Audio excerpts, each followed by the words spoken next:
Man, alone in a cold universe, born out of darkness and departing into darkness, wants most desperately to leave his visible mark on the world. Here, I was here. A human diary, a chain of knowledge that connects everyone to everyone else. All our faith, passion, and skill, all the horror and beauty of the generations past, are left for us to ponder.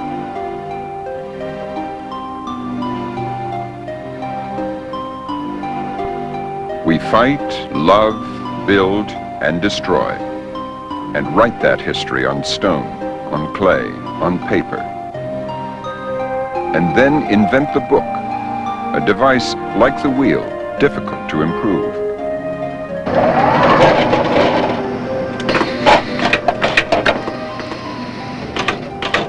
Yet we develop bright new technologies, 60 million words on a single disk, the library of the world in your home.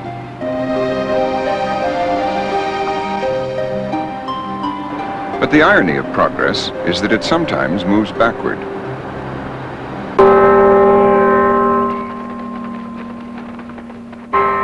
Harvard, founded in 1639, more than a century before the American Republic, with a gift of 150 books, now grown to 7 million.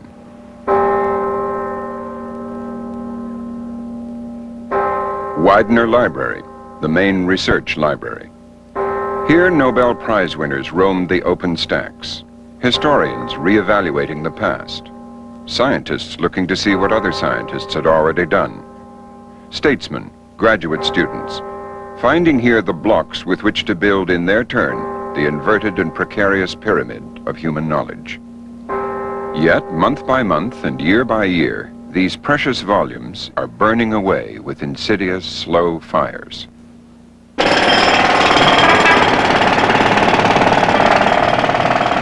New York Public Library, where immigrants from every continent climbed the long stairway to read without charge the details of our democracy. In a house of stone meant to last out the centuries, but the stone itself was corrupted by acid rain and polluted air. And inside, millions of books are victims of a chemical disease. John Baker, Chief of Conservation. We have miles of books in our stacks, and they're all lined up very neatly on the shelf, shelf after shelf, and they really don't look so bad. But when you open them, many of them are so brittle and deteriorated that they simply fall apart in your hands. The paper is silently disintegrating, and the intellectual record of the last 150 years is in danger of disappearing.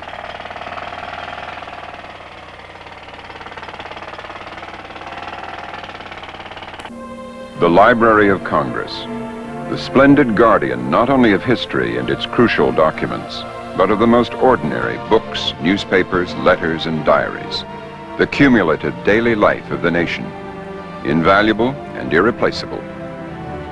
Yet even here, inside this shell of splendid masonry, millions of volumes are falling apart inside their covers, and within the very fortress meant to preserve them.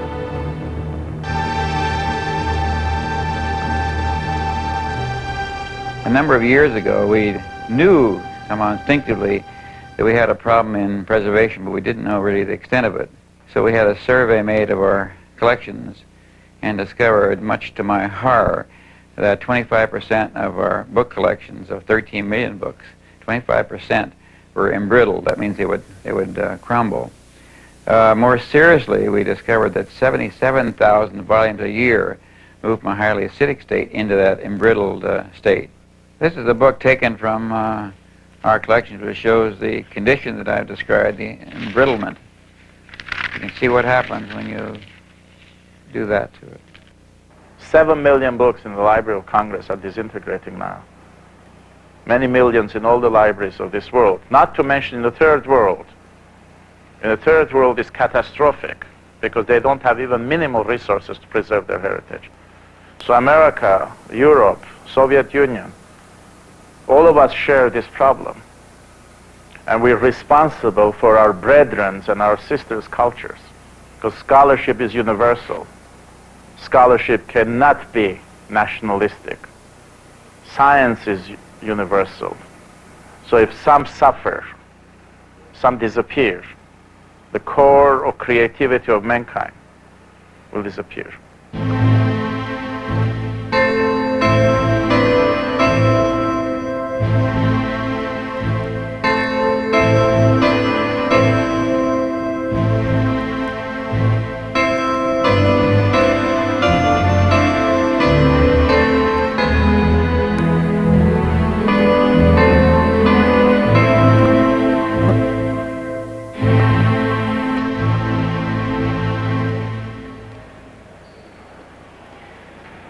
What is unique about a book is that one can hold it like a hand in one's hands.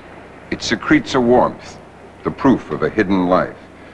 One has only to open the pages, and here is a stranger becoming a friend.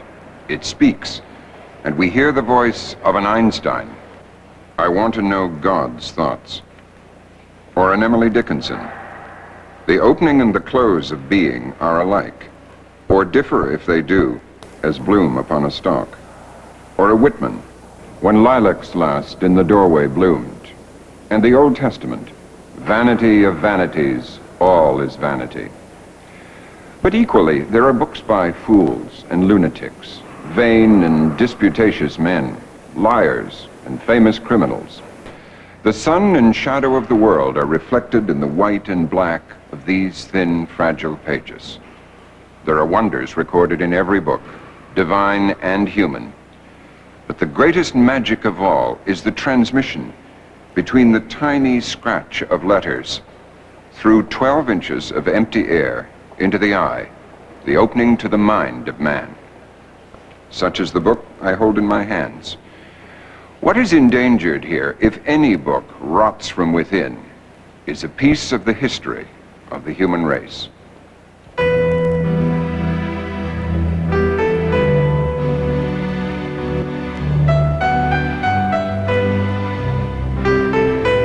Shakespeare or Dickens or Darwin or Thoreau, mind crosses to mind. To a law student, an inventor, a musicologist. To a medical researcher, an engineer, an astronomer. To a political scientist, a mathematician, an economist. Mind crosses to mind. To a novelist whose work is based on the rich materials of human history, James Michener. It would be very difficult for a group of 3 people to sit down and think up some subject to write about on which there was no information whatever. The men and women of this world have been very bright people sometimes. German scholars, English clergymen, Russian philosophers, French thinkers. They have written about everything. I have never looked at a subject, and boy, I've had a pretty wide scatter of subjects. I have never looked at one, but what some very bright person a long time ago also looked at it, laid out his data, and provided her insights, and there they all are in the books of the world.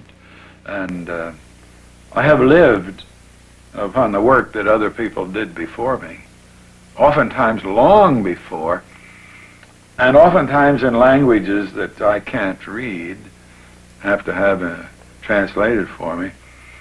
But there is this wonderful body of knowledge in the world, and it is available for any one of us who wants to probe into it.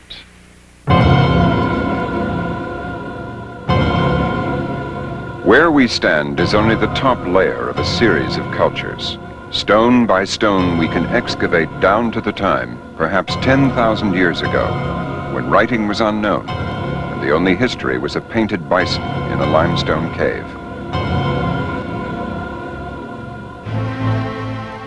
So the great gems, far beyond any gold cup or hoard of stamped coins, are the words of man. Writing, the perishable record of language.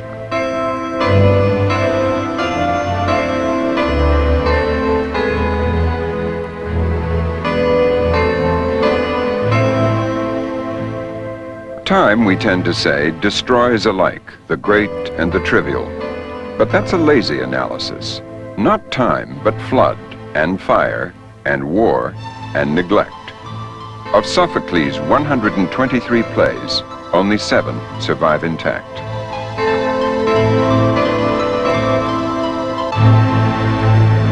Well, nothing here is missing the bottoms, that these little strokes could be the bottom to the next line. The treasures of 4,000 years of Egypt, reduced to mere fragments, bits of inscribed papyrus, a jigsaw puzzle, with most of it missing. Within a generation or two, our own books in our own libraries will look like this, unless we take heed. This is truly a book that has died. There is nothing that we can do about it. No book conservator can preserve it. There's nothing that can be done because it's breaking out of the bindings. When you turn a corner, it breaks. In fact, we have to salvage this book some other way. In universities and research libraries around the world, paper and its permanence have become the subject of intense study and discussion. Long fibered paper.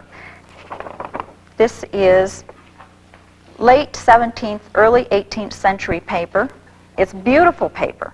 It has long fibers, it has a nice color, it's strong, and I will pass this around in a few minutes with a piece of brittle paper and you can see the difference. So, early paper was beautiful. With the invention of the printing press and the rapid spread of literacy, demand for paper became more and more severe. A never-ending search began for ways to make paper more quickly, more cheaply, and in larger amounts. As years passed, mechanical devices were introduced, and chemicals, such as alum, were added. Alum is acidic. It was the beginning of the real problem. By mid-19th century, when there weren't enough linen and cotton rags, the base for much early permanent paper, paper makers turned increasingly to wood, and more acidic chemicals were used. The acid became a slow-acting time bomb, set to go off in the last decades of the 20th century. Though the problem is now well known, even today, paper makers show too little concern, because only 1% of all the paper they make is used in the production of books.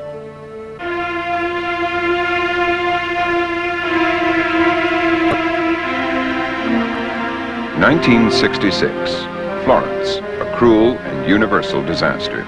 The river Arno rose 15 feet above its banks and scored its muddy signature on the white walls and treasures of Florence.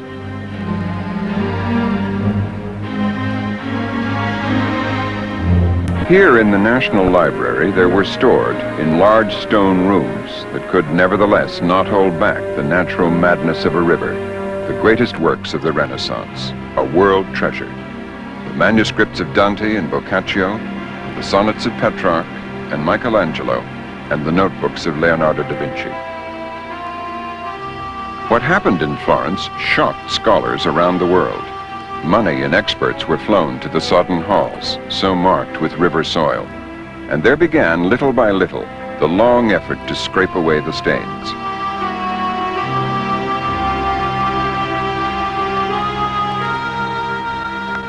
Two decades later, the job is still not finished.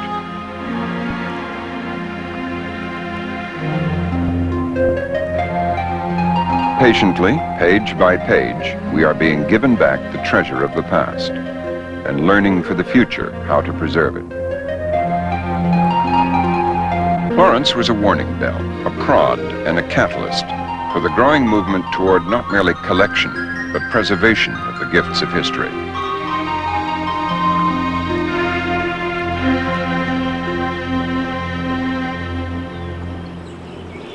The Northeast Document Conservation Center in Andover, Massachusetts, one of several centers whose job, supported by money and talent from universities and foundations, is to develop techniques and train personnel to keep books and printed paper alive. Posters, documents, journals, maps, photographs, manuscripts, precious artifacts are lovingly restored by patient and dedicated workers. The center also focuses on preventive preservation. I conduct on-site surveys of institutions, museums, libraries, historical organizations, town clerks' offices, and I examine the building from the point of view of how well the collections are protected. Another of my responsibilities is to provide assistance in case of disaster, fires and floods that affect library and archival collections. In the case of a major disaster, we're prepared to send somebody to the site and to assist on site. For the great masses of collections, prevention is the key to their preservation.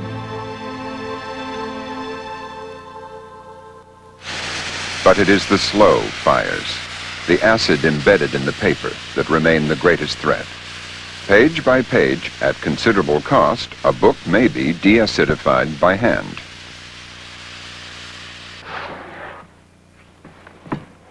Some books and other library materials are beyond any such process.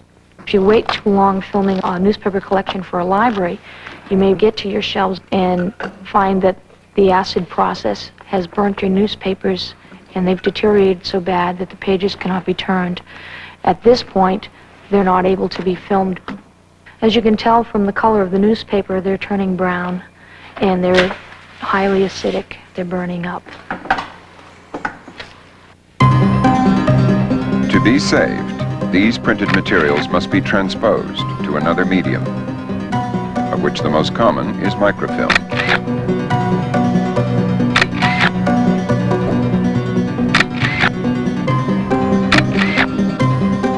Microfilming is important because it offers a relatively cheap way of preserving the informational content of the books. These books are not artifactually valuable in and of themselves, so that they do not warrant investing the $300 or $400 or $500 that it would take to preserve them as artifacts. What we want is the information that they contain. The only proven technology that we currently have available to us is microfilming. It's an old technology. It's been around in use since the mid-30s. And if it is properly done, and if the master negatives are properly stored, we know that those images will survive for hundreds of years. Oh, microfilm I don't like to use, really. When I have used it, I mean, sometimes it's invaluable. For instance, for Stilwell, I found at the New York Public Library, by sheer chance, that there had been a regimental journals buff who'd collected regimental journals, including one that was published in Peking when Stilwell was an officer there in the 15th Infantry. And I remember going through it and getting very bored and just feeling conscientious that I must go on and go finish the rolls, go through them all. Well, toward the end, I did find that there was a roll full of articles in this journal by Major Stilwell himself, which I didn't know he'd written. And if it hadn't existed there on microfilm, I never would have read it, never would have found it. And it gave me a tremendous insight into him as well as into the conditions. But I don't really like using microfilm because in the first place, it's on these machines, and at least in those days, they wiggle and they wobble, and it's an awful nuisance trying to get the text of the column in the right place to use it. And it's not like a book anyway. I mean, a book is something you can handle, you put your hands on, take home with you if you get permission. And it doesn't ever seem as real. I don't really like microfilm except for the fact that it's often indispensable. Nobody likes microfilm. I'm a historian by professional training. I hate microfilm. I've ruined my eyes using it. But we don't have any choices at the moment. There are very promising new technologies on the horizon, but they are only on the horizon. At the moment, microfilm is the tested, reliable technology that we have at our disposal. If we have the courage to measure honestly this chemical disease, this secret smoldering fire, The great damage is not to the rare books, which are carefully protected, nor even to the works of prominent authors, for whom, when one book dies, a copy can and will be freshly printed.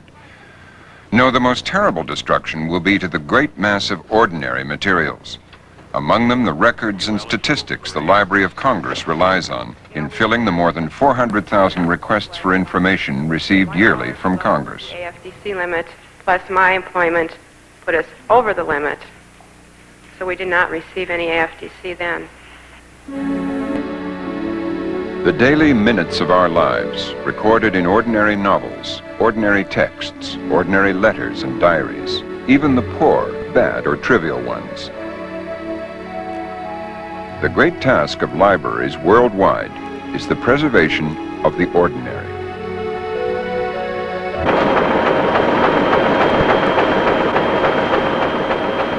Of the making of books there is no end, so said Ecclesiastes.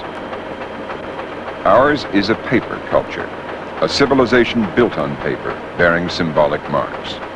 We are, in fact, threatened by a paper flood. Every working day, into the complex of the Library of Congress flow 6,000 new items. Incredible as it seems, when all these new materials, new books are tested, 90% of them prove to be printed on papers that are acidic.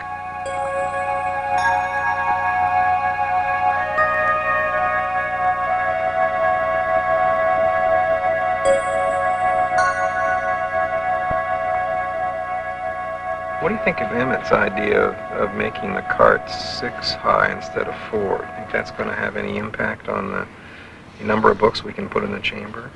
To deal with the chemical problem, some hopeful new chemical solutions. The Library of Congress, along with a few other libraries of the world, is developing a mass deacidification process to neutralize the acid in books on a large scale by putting thousands at a time into closed chambers and saturating them with a neutralizing vapor at a minimal cost per book. Yet even at a rate of 1 million books a year, to preserve the collection of the Library of Congress alone will take over 20 years. Westbrook, Maine, the S.D. Warren paper mill. There's considerable movement now to use alkaline paper in the printing of books, paper which will last hundreds, perhaps thousands of years longer. This mill is producing such paper and doing it at a profit. And the alkaline paper produced here costs the publishers no more than acid paper. But not enough publishers require it, so the volume of demand is a problem, as is the initial investment for paper mills to convert to a different technology.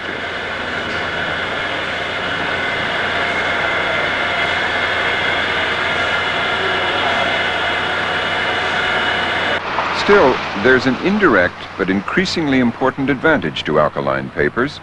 The manufacturing process is far less damaging to the environment, far less polluting to the streams and rivers that all paper mills require.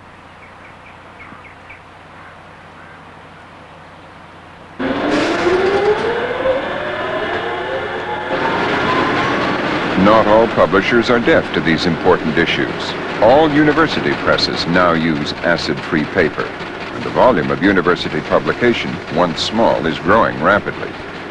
These presses have the good conscience to print books that can be read by our children and grandchildren and generations beyond.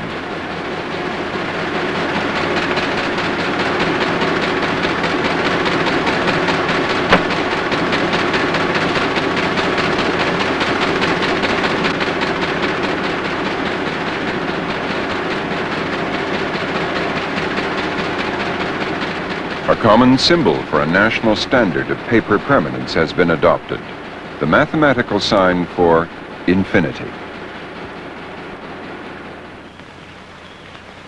Our treasures are not only on paper, but since 1900 on crumbling spools of movie film.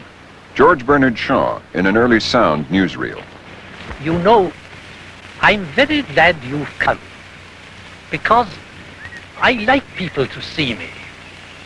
I don't know how it is, but people who only know me from reading my books or sometimes even from seeing my plays, get a most unpleasant impression of. In 1928, Shaw thought he was speaking for the ages. Not so. The newsreels and movies of the first half of the 20th century were made on nitrate stock, which turns into dust as surely as acid paper. Great efforts are now being made to duplicate and preserve our unique heritage of film. Lieutenant Rodriguez, chanté par Monsieur Francisco pour la compagnie des phonographes Le Columbia. From the earliest recording devices, all of recorded sound is also in danger. Records and tapes eventually crack, warp, peel, wear down, or remagnetize into mere noise.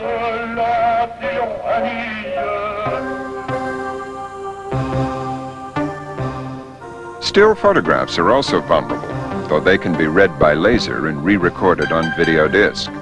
That way they can be reviewed without damage to originals. A good example of technology coming to the rescue of an earlier technology. But we must be wary of the dangers of inner destruction even in the new.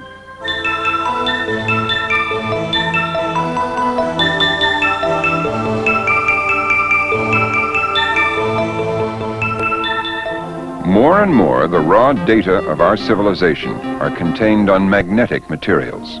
Materials subject to their own slow and secret fires, their own forms of deterioration, and to technological obsolescence.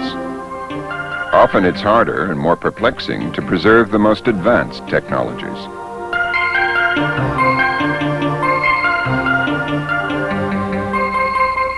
Technology has penetrated the very heart of modern libraries.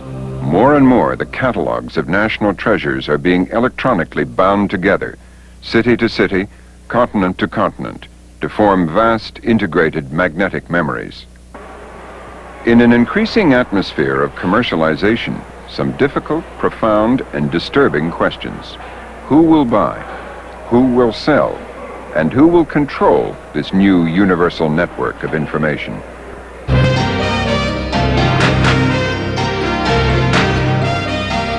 There's a lot of concern about the fact that we'll have information haves and have-nots, because the electronic format permits a control over the ownership of that information that was not possible before. And as you know, we have a for-profit enterprise that is moving into the whole scholarly environment based on a fee per use. In other words, that you have to pay before you can use the information, and that you don't buy it, you only buy the use, which is very different from the subsidized browsing concept that we have had in the book era. And I think it has tremendous implications for public policy in this country. Other thoughtful people have pondered these issues. It's quite odd, you know, that when people talk about technology, they usually don't include the book. And yet the book is probably the most important technological innovation that man has ever made. The one that has transformed his thinking and every other aspect of his life. So that when we think of technology, we mustn't think only of the latest technology. It's also notable that technologies don't always displace their predecessors. In fact, there are very few examples of technologies that have outdated or made totally obsolete their predecessors. We know in our own experience that when people came upon the radio, many people thought it would make the telephone obsolete. Why should you pay to send a message by a wire when you could send it over the air free? And then with television, it was suggested that, of course, people wouldn't listen to radio anymore. But I think the statistics show that there are more radios now than there have ever been, and the rate of increase of radio. People walk with radios in their ears, which nobody had ever thought would happen. But they still carry books in their pockets, and they're likely to continue to do so even after it's possible for us to drive our automobiles while we're watching television. Stone, clay, canvas, paper, tape, and disc. A human diary. A chain of knowledge that connects everyone to everyone else. All our faith, passion, and skill, all the horror and beauty of the generations past are left for us to ponder.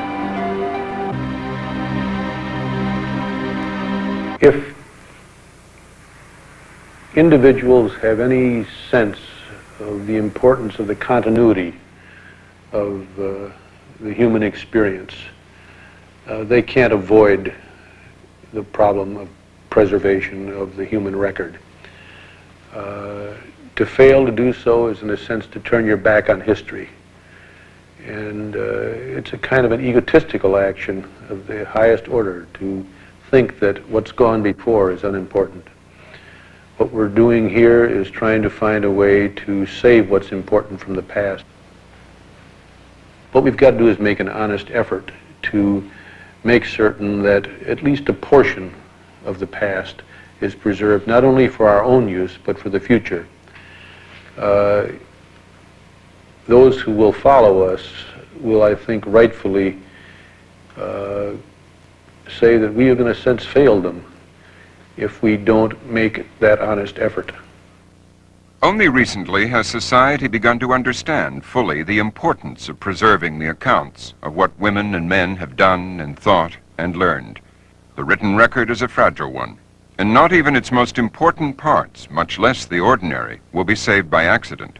Preserving the record of the past is a demanding and costly undertaking, but a beginning has been made. The Library of Congress and a few other leading research libraries are at work. The National Endowment for the Humanities has created a special Office of Preservation and has funded some pioneering efforts. And a newly formed Commission on Preservation and Access is now seeking to reinforce personal and institutional initiatives.